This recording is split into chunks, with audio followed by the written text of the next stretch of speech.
네, 나얼은 미술 전공자인 고모와 이모의 영향을 받아 어릴 때부터 자연스럽게 그림에 손대기 시작했어요. 처음엔 그냥 순수 재미 영역에서 놀고 있다가 초등학교에 입학하고 나서 깨달았다 하죠. 내가 좀 치는구나. 그래서 이를 계기로 나얼은 훗날 화가가 되기로 맘먹고 대학 진학도 그 루트를 따라 미대를 택했어요. 그렇게 평범한 대학생으로서 순탄한 생활을 보내던 중 그의 인생에 급변기가 찾아오죠. 고딩 때 친구들이랑 만든 중창단이 MBC 별밤 뽐내기에 이어 SBS 신세대 가요제에서 대상을 수상하며 어쩌다 보니 그대로 가요계까지 입성하게 된 거예요. 앤썸이란 팀으로 말이죠. 그럼 나얼은 어떻게 하다 갑자기 대중음악계에 발을 들이게 됐냐? 그걸 알려면 나얼의 중딩 때로 돌아가야 합니다. 브라스밴드의 음악과 담배 연기가 가득한 어느 바를 자연스럽게 연상시키는 끈적한 흑인 음악에 빠진 그는 그걸 들으면서 그림을 자주 그렸다 해요. 그럴 때 가장 만족스러운 그림이 나왔다면서요. 이후 나얼은 고등학교에 진학한 뒤 혼자 노래방 가는 취미를 만들어 한동안 거의 노래만 집중적으로 조졌습니다. 처음엔 그냥 노래 부르는 게 재밌어서 하다가 1년 정도 꾸준히 부르다 보니까 내가 봐도 실력이 레벨업 되는 게 느껴진다 해서 교회에서 노래 좀 치는 애들 모아가지고 포더갓이랑 아카펠라 보이그룹을 결성했죠. 활동 초기엔 어려움이 많았다 합니다. 동양인의 목소리로 흑인의 가창법을 연출하는 게 상당히 까다로웠으니까요. 그래서 이걸 어떻게 하면 극복할 수 있을까 하다가 답은 오직 하나, 연습 오지게 하는 것밖에 없다 해서 그림 그리는 와중에도 노래를 참 많이 불렀다 하죠. 근데 이 열정은 대학교에 들어가서도 이어져요. 입학하자마자 음악 동아리 크로우에 가입한 뒤 이때부터 음악을 제대로 한번 해봐야겠다고 결심했으니까요. 이에 포더갓 친구들을 주축으로 해서 팀 앤썸을 결성, 후에 실력을 검증해야겠다는 명목으로 SBS 신세대 가요제에 원서를 제출한 다음 너를 보내며란 노래로 얼떨결에 대상을 수상하게 되죠. 그리고 이 수상 경력은 나얼이 가수가 될 수 있는 길을 확 열어 제껴줬어요. 가요제에서 대상을 수상했다 하면은 실력파 신인을 찾는데 두 눈 부릅뜨고 있는 레이블에서 그들을 가만 놔둘 리가 없었으니 말이죠. 네, 예상대로 앤썸을 데려가려는 레이블은 꽤 있었고 이들은 곧바로 한 레이블과 계약을 체결하며 꿈에 그리던 데뷔를 못합니다. 왜냐면 당시 이 넷은 우리나라 가요계의 이면을 전혀 알지 못했기 때문이었죠. 이른바 노예 계약이라 불렸던, 지금으로선 상상할 수 없는 10년짜리 계약이 그 시절엔 허다했고 수익 배분에 있어서도 부당 처사를 당하는 이들이 차고 넘쳤던 게 바로 마의 90년대였으니까요. 그래서 앤썸은 지금 이 상황을 어떻게 하나 하다가 운이 좋게도 지난 가요제에서 편곡을 맡아준 분의 소개로 팀을 잘 케어해줄 매니저 형님을 만나 비교적 빠른 기간 내에 앨범을 발표할 수 있었습니다. 바로 이 앨범을요.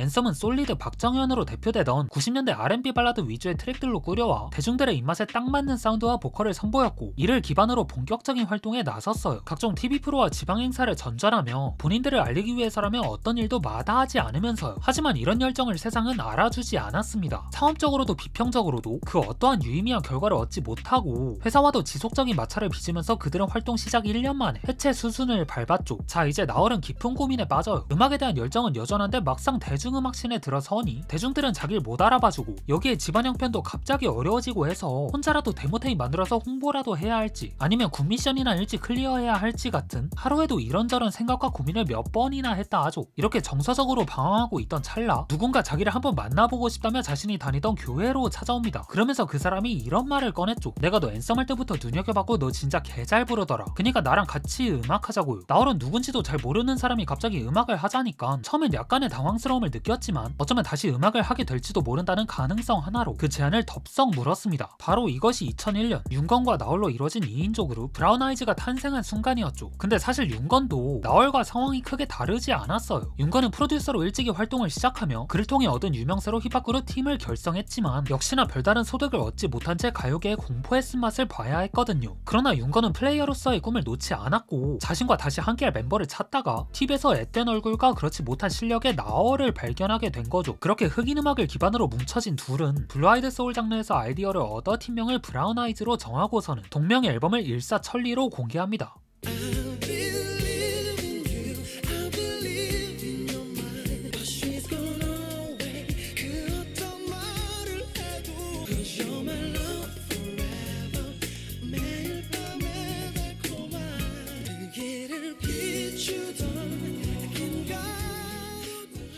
1집은 그야말로 초대박이었어요. 한 해 동안 앨범 총 70만 장 이상을 팔아치우고 각종 음원 차트 음방에서도 1위를 싹쓸이하며 당대 가요계 톱스타들 못지않은 성과를 이제 막 팀을 결성한 무명의 듀오가 만들어냈으니까요. 거기다 앨범은 평론가들한테도 찬사를 받았습니다. 미국 메인스트림 힙합과 R&B 그리고 한국형 발라드를 더딥힌 음악적 색채는 이 듀오의 정체성을 공교히 다졌고 윤건의 담백하면서 섬세한 보컬과 프로덕션, 나얼의 화려하면서도 탄탄한 보컬적 역량이 앨범의 완성도를 한껏 높였다는 이유들로요. 또 이 앨범을 기점으로 해서 미디엄 템포 R&B 혹은 발라드란 용어이자 장르가 2000년대 들어 국내 대중음악씬에 정착하기 시작했고 나얼의 보컬 방법론을 따른 이들도 여러 등장하기도 했죠. 자, 이 여세를 몰아 브라운 아이즈는 1년 뒤 곧바로 2집을 발표하는데 이 앨범 역시 전작에 버금가는 데이트를 치면서 1집의 성공이 단순 우연이 아니었음을 증명했습니다. 나아가 이 2집은 지난 1집의 기조 아래 다양한 장르와 무드를 다채롭게 연출하며 본인들의 음악적 스펙트럼을 확장하려는 시도가 두드러졌죠.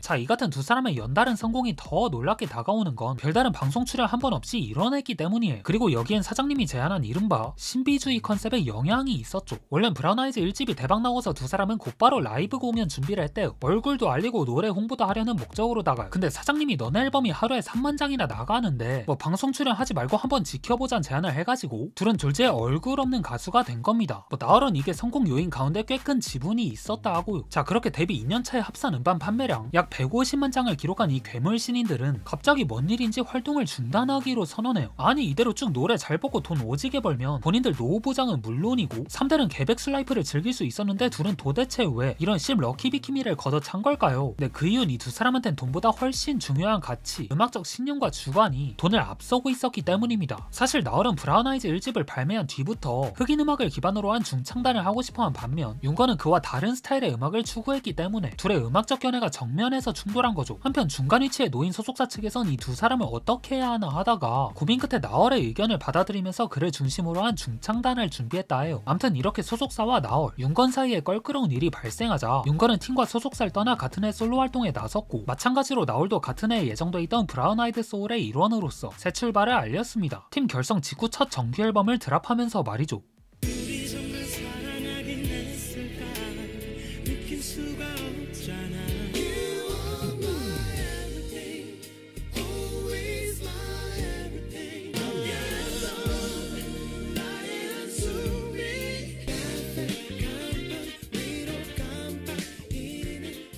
네, 부하솔은 새로 투입된 성훈, 영준, 정엽의 지원 덕에 나얼을 중심으로 풍성한 보컬 사운드를 구현해낼 수 있었어요. 전반적으로 기본기가 탄탄한 여타 멤버들이 앞에서 빌드업을 해주면 나얼이 후렴에서 애드리브와 고음을 난사하는 구성을 앞세워서요. 특히 정말 사랑했을까 My Everything Go 같은 팝발라드 트랙에서 그 점이 두드러졌는데 이게 해당 장르의 정형화된 틀을 빌려온 듯 해가지고 감흥이 상대적으로 덜하긴 했지만 대중적 소구력에 있어서 미친 힘 자랑을 했습니다. 비록 음반 판매량이 브라운 아이즈 시절보다 저조했지만 이때부터 음원 시스템이 본격적으로 상용화됐다는 점을 고려하면 연간 음반 판매량 약 40만 장은 결코 낮은 수치가 아니었죠. 이렇게 팀의 첫 활동이 놀랍도록 잘 풀리고 나자 나얼은 곧바로 첫 솔로작을 준비합니다. 근데 이 앨범은 보통 앨범이랑은 좀 달랐어요. 왜냐면 일반적인 앨범 유형이 아닌 리메이크 앨범이었거든요. 나얼은 R&B와 소울 외에도 한국 가요에 대한 조예가 깊었는데 자신의 새 앨범 프로젝트로 그 관심을 음반의 형태로 보여주고자 앨범에 수록된 모든 트랙들을 리메이크해 발표하기로 한 거예요. 더불어 기계적인 사운드를 거부한 당시의 그였기에 보다 아날로그적이면서 복고적인 스타일을 앞세워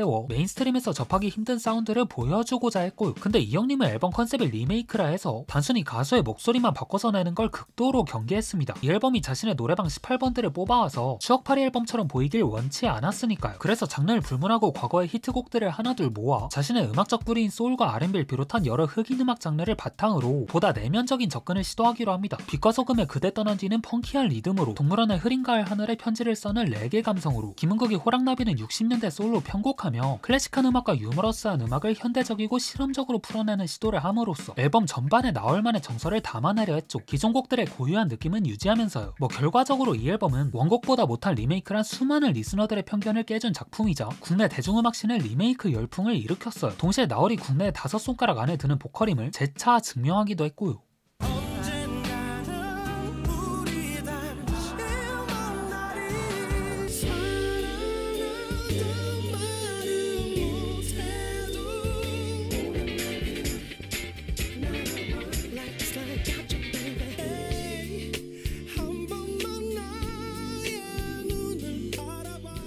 자, 이제 공익 퀘스트를 바로 앞두고 부하솔 2집까지 시원하게 발매한 나얼은 단 한 번의 방송 출연이나 홍보 없이 한 달 만에 6만 장이 넘는 판매고를 올리며 흑인 음악 그룹 1티어 자리를 공교히 다졌어요. 보컬의 층위를 쌓아올려 귀르가즘으로 승화시키는 이들의 보컬적 역량을 쉽게 따라올 R&B 소울 그룹은 국내 대중음악사 전체를 봐도 정말 손에 꼽았고, 한국 발라드와 미국 흑인 음악을 적절히 융화시켜서 이지 리스닝과 대중성을 확보하는 이들의 능력은 도가 텄죠. 물론 이 시점에서 마니아층들은 비교적 장르적 색채가 옅은 이들의 대표곡들에 대해 이게 무슨 R&B야 하며 아쉬움을 느끼기도 했습니다. 하지만 앨범 전반을 살펴보면 부하솔은 R&B의 여러 하위 장르들을 포괄하면서 본인들이 결코 장르씬에 대한 애정과 이해도가 부족하지 않음을 앨범 단위 작업물을 통해 연달아 보여줬죠. 나얼의 첫 정규 1집도 그와 같은 맥락에 있었고요. 나얼은 노래 실력만 뛰어나지 음악적으로 딱히 보여준 게 없다는 평가를 박살내듯 이 형님은 흑인 음악을 향한 오랜 리스펙과 넓은 장르를 아우르는 프로듀싱 능력, 그리고 그간 흑인 음악을 진지하게 고찰해온 흔적들을 1집에 싸그리 갈아 넣었습니다. 팝소울, 필리소울, R&B 발라드, 가스펠 등등 앨범을 가득 메운 장르들만 보더라도 지난날에 나얼이 추가한 음악들을 집대성했던 걸 알 수 있고, 특히 수작업으로 구현해낸 사운드가 기가 막혔어요. 아날로그적이고 복구적인 사운드를 만들기 위해 아날로그 콘솔을 사용해 믹싱하고 릴테이프를 사용한 레코딩 방식을 과감히 채택하며 연주, 믹스, 녹음, 비용 등에서 개고생 노가다 메타에서 살아남은 결과 앨범은 통일감 있고 유려한 사운드를 낼 수 있었죠. 그 위에 얹어진 나얼의 아름다운 팔세토 창법과 우아하단 말이 절로 나오는 입체적인 코러스, 절정에 다다랐을 때 터지는 신들린 애드립은 나얼이 현존 최고의 R&B 보컬임을 여실히 보여줬습니다.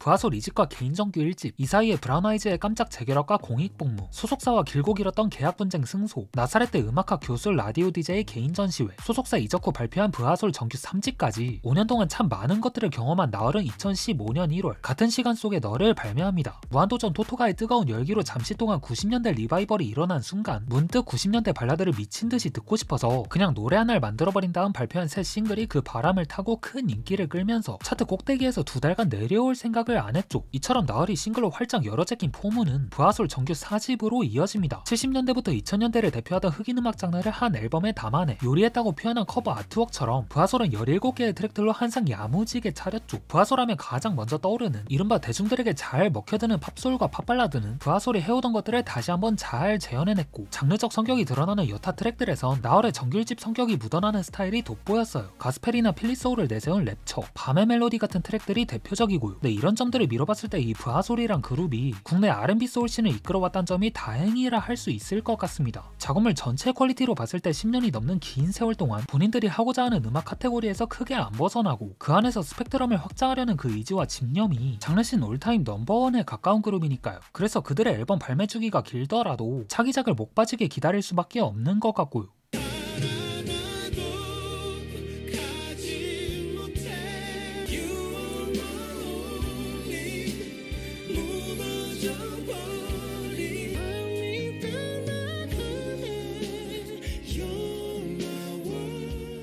그러던 3년 뒤 나얼은 무려 6년 만에 솔로 앨범을 들고 옵니다. 건전한 교리란 뜻의 성경 단어에서 아이디어를 얻어 자신만의 소리와 교리를 만들어봐야겠다는 생각에 앨범 제목을 사운드 닥트린이라 짓고 그에 따라 선하고 건강한 음악들로만 채웠다는데요. 그래서인지 나얼의 이 정규 2집은 언제나 그래왔듯 화려하고 쿵짝쿵짝한 음악 트렌드에서 한 발짝 물러나 있습니다. 유행만 쫓다 보면 언젠가 다음 세대에게 밀린다는 그의 말처럼 나얼은 뮤지션으로서 자신의 생명력을 유지시키는 방법으로 자신이 좋아하는 60, 70년대 음악을 맛깔나게 구현했죠. 기억의 빈자리나 블루인 같은 흑인 음악보다 발라드에 치중된 트랙들을 제외하면 필리소울과 두합을 혼합한 스프링송, 신나는 펑크 사운드로 앨범의 하이라이트를 장식한 베이비 펑크와 스탠드업, 인챈트먼트의 곡을 리메이크한 글로리아 등등 이 형님은 흑인 음악을 베이스로 한 완성도 높은 앨범을 감각적으로 탄생시켰습니다. 그리고 세월이 지남에 따라 완숙미가 있으면서 기술적으로 흐트러짐이 보이지 않는 나얼의 보컬 역시 앨범의 감흥을 놀라울 정도로 끌어올렸고요. 특히 쉴 새 없이 쏟아지는 글로리아의 후반부 애드립은 그의 겸손함마저 가시기라 느껴질 정도로 나얼 커리어 사상 최고의 보컬 퍼포먼스를 자랑했죠. 앞자리가 4로 바뀌었음에도 불구하고 여전히 그 정도 기량을 선보인다는 건 그가 왜 여전히 국내 보컬 탑에 꼽히는지를 잘 보여줍니다.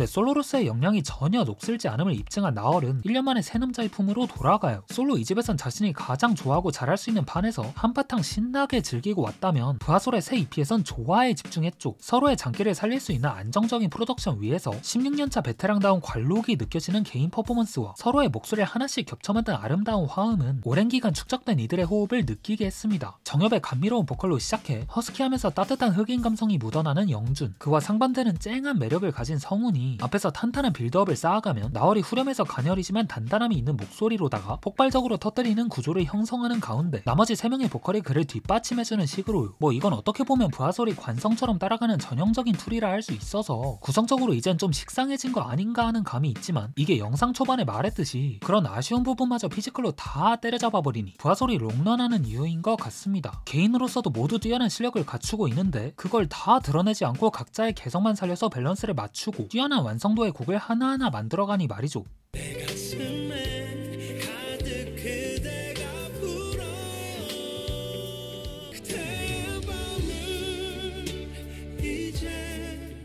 나얼은 스스로를 가수가 아닌 듣는 사람이라 칭해요. 노래 잘하는 가수로 보여지기도 싫고 스스로 그렇게 생각하지도 않기 때문이라 하죠. 근데 자신을 듣는 사람이라고 칭한 부분은 사실 이 형님을 더 대단한 가수로 만드는 것 같습니다. 왜냐면 그만큼 음악을 순수한 마음으로 깊게 탐구한다는 뜻이고 그런 태도가 그의 작품에 자연스레 스며든 것이 느껴지니까요. 60년대부터 90년대까지의 음악을 끌어오면서도 그걸 현대적인 감각과 결합하는 방식이 정말 매력적이죠. 그 덕에 나얼의 음악을 들으면 과거와 현재가 자연스럽게 어우러진다는 느낌이 들기도 하고 그만의 감성으로 리메이크하거나 재창조하는 방식이 단순히 과거를 따라가기만 하는 것이 아니라 하나의 새로운 에너지를 만들어내는 것 같습니다. 그게 나얼이란 뮤지션이 지닌 대단한 힘이라 생각하고요. 뭐 암튼간에 이 형님께서 오래도록 솔로, 브라운 아이즈, 브라운 아이드 소울, 화가 DJ까지 여러 활동 구역에서 다양한 모습으로 활동해 주셨으면 합니다. 네, 그럼 오늘 영상은 여기까지고 봐주셔서 감사합니다.